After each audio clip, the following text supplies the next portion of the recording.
Once inside the room, the atmosphere was no better than the rest of the motel. The smell of mustiness filled the air, while the ceiling neon emitted a dim light that conveyed a considerable sense of sadness. The furniture was chipped and worn, showing clear signs of wear and neglect. The bed, with crumpled and stained sheets, seemed to promise more discomfort than rest.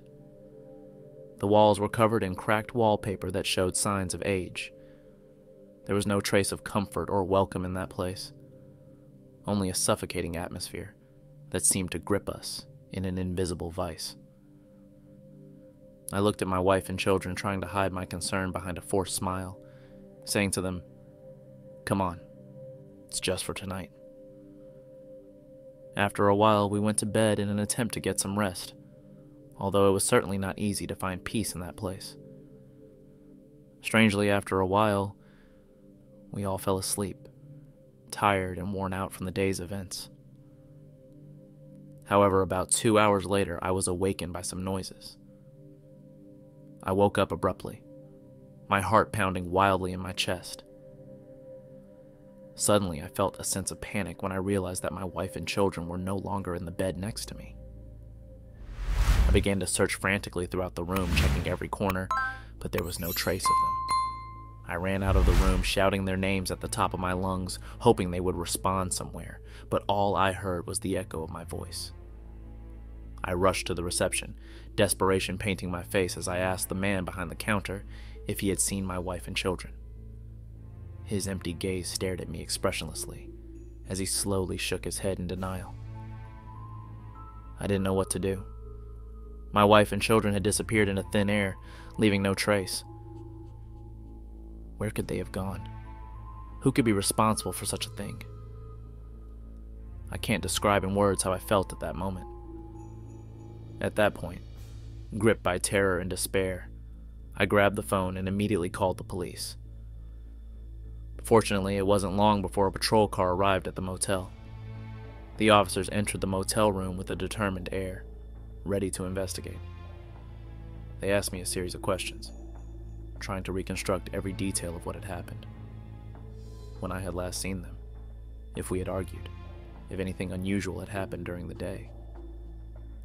I answered their questions as accurately as possible. After gathering all the necessary information, the officers headed to the parking lot, searching for clues that could lead them to the truth about the disappearance of my wife and children. They also woke up the truck drivers in the parking lot to ask if they had noticed anything strange, but no one had seen or heard anything unusual. Shortly after, the agents returned to me and informed me that they had gathered all the necessary information for the time being. They told me that they would continue to investigate the matter, but at the moment, there was nothing else they could do. They assured me that if they had any updates or useful information, they would immediately inform me. I returned to my room with a broken heart, unable to find peace and rest. I tossed and turned in bed all night long, feeling guilt and helplessness weighing on me like a boulder. How could I have lost my wife and children like that? The next morning, with a heavy heart from the situation I was facing, I decided to focus on the only thing I could control: the car. Without hesitation, I picked up the phone and called the mechanic, explaining the situation with the belt and telling him I needed the car within 2 hours. The man on the phone assured me he would do his best to fix the belt within that time. I headed to the garage, and as soon as I arrived, he got to work immediately. After about 40 minutes, with a smile, he told me the car was ready. With a deep sense of gratitude, I thanked him, paid for the work, and left. An hour later, I received a call from the police station. With my heart in my throat, I answered and anxiously listened to the officer's words. He informed me that they had found my wife and children. He said they had been kidnapped by a group of ruthless criminals, eager to extort a ransom for their release, and that they were currently held in an old abandoned factory on the outskirts of town. A ransom? Absurd. I thought these things only happened in movies. I said aloud to myself as I tried to process the reality of what was happening. I asked the police for the address of the warehouse to go there, but the officer I was speaking to refused to give it to me. He said they would come to pick me up and we would go there together. And so it was. After a few anxious minutes of waiting, I finally saw the police arriving. I got into the squad car and we immediately headed to the old factory. As soon as we arrived on the scene, we entered the factory, and my heart filled with joy when, from a distance, I saw my wife and children. They were tied up and scared, but fortunately they were okay. The officers wasted no time and rushed to free them by cutting the ropes. Shortly after, we thanked the officers wholeheartedly for their courage and prompt action, and we left, leaving the old factory behind us.